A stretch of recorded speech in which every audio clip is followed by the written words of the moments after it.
Hi friends, அனைவருக்கும் வணக்கம். 2026 தேர்தலில் திமுக, அதிமுக 2 கட்சிகளுமே பார்த்தீங்கன்னாக்கா, வாக்குறுதியில் நகைக்கடன் தள்ளுபடி இருக்கும். 100% இருக்குன்ற மாதிரி சொல்லி கொடுத்துருக்காங்க. ஏன்னா, கடந்த ஆட்சி காலத்தில் வந்து பார்த்தீங்கன்னாக்கா, திமுக வந்து தேர்தல் வாக்குறுதியில் நகைக்கடன் தள்ளுபடி பண்ணுவோன்ற மாதிரி சொல்லியிருந்தாங்க. அதை பேஸ் பண்ணி நகைக்கடனும் தள்ளுபடி பண்ணாங்க. நாம் இப்போ இது எங்கே போய் வைக்கலாம், எவ்வளோ சவரன் வைக்கலாம் அவன்ற முழுமையான தகவல் தான் பார்க்க போகிறீங்க. வீடியோ ஸ்கிப் பண்ணாமல் கடைசி வரைக்கும் பாருங்கள். வீடியோ பிடிச்சிருந்தால் லைக் பண்ணுங்கள், கூடிய சப்ஸ்கிரைப் பண்ணுங்கள். வாங்க வீடியோக்குள்ளே போகலாம். கடந்த தேர்தல் வாக்குறுதியில் திமுக ஆட்சி காலத்தில் திமுக வந்து பார்த்தீங்கன்னாக்கா, நகைக்கடன் தள்ளுபடி செய்யப்படும் சொல்லியிருந்தாங்க. அதை பேஸ் பண்ணி பெரியசாமி ஐயா அவர்கள் வந்து பார்த்தீங்கன்னாக்கா, கூட்டுறவு வங்கியில் வந்து பார்த்தீங்கன்னாக்கா, நீங்கள் 5 சவரன் நகை வைத்திருந்தீங்கன்னாக்கா உங்கள் 100% நகை தள்ளுபடி இருக்குன்னு சொல்லியிருந்தாங்க.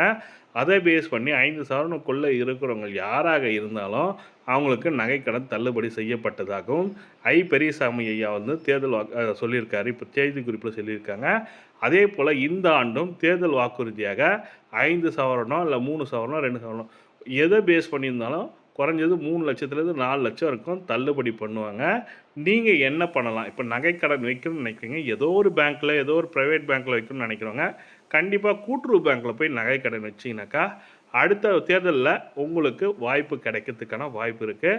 2026 தேர்தல் வாக்குறுதியில், அதாவது தேர்தல் வாக்குறுதின்னு சொல்லிட்டு ஒரு மேனிஃபெஸ்டோ வந்து ரிலீஸ் பண்ணுவாங்க திமுக, அதிமுக. அது 2துலேயுமே கண்டிப்பாக இந்த 2 கட்சிகள் தான் கண்டிப்பாக ஆட்சி பிடிக்க போகுது. அதனால் டெஃபினட்டாக இந்த 2 கட்சியில் எதனா ஒன்று தான் ஆட்சி பிடிக்கும்.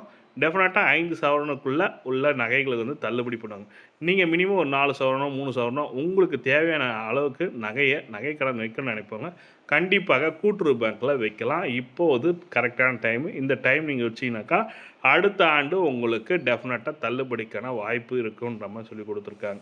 இதுதான் தகவலாக சொல்லியிருக்காங்க. இந்த தகவல் வந்து பார்த்தீங்கன்னாக்கா அரசியல் வட்டாரத்தில் பேசப்பட்டுள்ளது. இப்போ மக்கள் கூட்டமாக சென்று கூட்டுறவு பேங்க்கில் நகைக்கடன் வைக்கிறாங்கன்ற மாதிரி சொல்லி கொடுத்துருக்காங்க. அதை பேஸ் பண்ணி பயிர் கடன் வாங்கணும்னு நினைக்கிறவங்க, கூட்டுறவு பேங்க்கில் நகைக்கடன் வாங்கணும்னு நினைக்கிறவங்க கண்டிப்பாக இது ஒரு நல்ல வாய்ப்பாக இருக்கும்னு நினைக்கிறேன். இந்த வாய்ப்பை பயன்படுத்திக்கிங்க, பொதுமக்கள் பயன்படுத்திக்கணுன்றதுக்காக இந்த வீடியோ மேக் பண்ணியிருக்கேன். இந்த வீடியோ பிடிச்சிருந்தால் லைக் பண்ணுங்கள், கூடிய சப்ஸ்கிரைப் பண்ணுங்கள். தேங்க்யூ.